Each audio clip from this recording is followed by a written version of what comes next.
السلام علیکم ورحمۃ اللہ وبرکاتہ۔ اسکول کی گھنٹی جیسے ہی بجی تمام بچے اسمبلی ہال میں آ کر کھڑے ہو گئے۔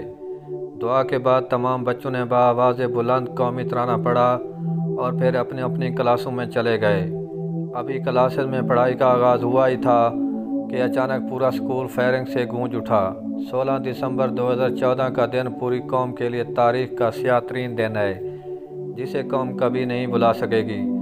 شفاق دہشت گرد صبح 11 بجے اسکول میں داخل ہوئے اور معصوم بچوں پر اندھا دھند فائرنگ شروع کر دی اور بچوں کو چن چن کر قتل کیا۔ سیکورٹی فورسز کے اسکول پہنچنے تک دہشت گرد خون کی ہولی کھیلتے رہے اور کچھ ہی دیر میں ان ظالموں نے 132 معصوم جانوں سمیت 141 افراد کو شہید کر دیا۔ پاکستان سمیت پوری دنیا اس سانے کی بربریت کو دیکھ کر خون کے آنسو رو رہی تھی۔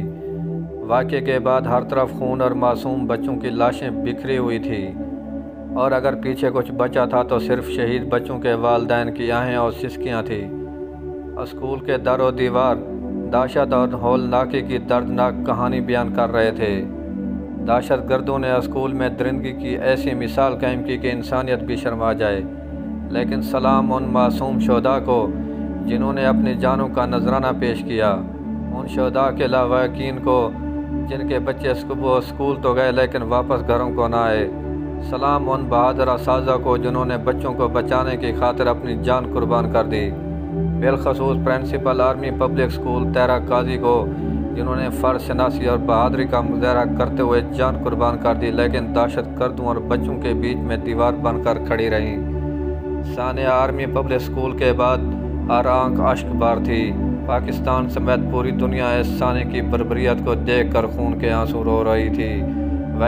واقعے میں شہید بچوں اور افراد کے لواحقین کے صبر اور عظمت کو سلام، لیکن جو اس حملے میں زخمی ہوئے تھے ان کے ذہنوں پر اس دردناک سانے کے انمٹ نقوش آج تک موجود ہیں۔ آرمی پبلک اسکول پر دہشت گرد حملے میں بچ جانے والی بچی ایمن نے واقعے کو کچھ اس طرح سے بیان کیا: میں اپنی کلاس میں موجود تھی کہ 3 گندے لوگ اندر داخل ہوئے جن کے ہاتھوں میں ایسی چیزیں تھیں جن سے خوفناک آوازیں آ رہی تھیں جو میں فلموں میں سنتی تھی۔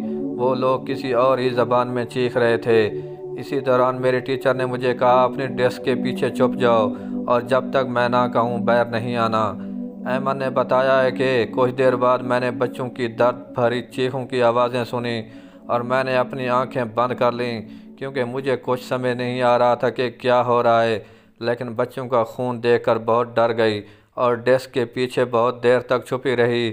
میری ٹیچر بھی نہیں بول رہی تھی اور ان کا خون نکل رہا تھا۔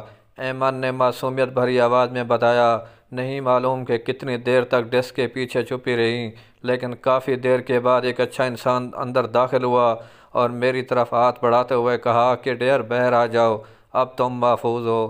اس کے بعد میں باہر آئی تو میرے والدین کی خوشی کی انتہا نہ تھی۔ ایمن نے کہا، میں ایک بہادر بچی ہوں اور اسی اسکول میں تعلیم جاری رکھوں گی، اپنے دوستوں کے ساتھ کھیلوں گی اور بڑی ہو کر ڈاکٹر بنوں گی۔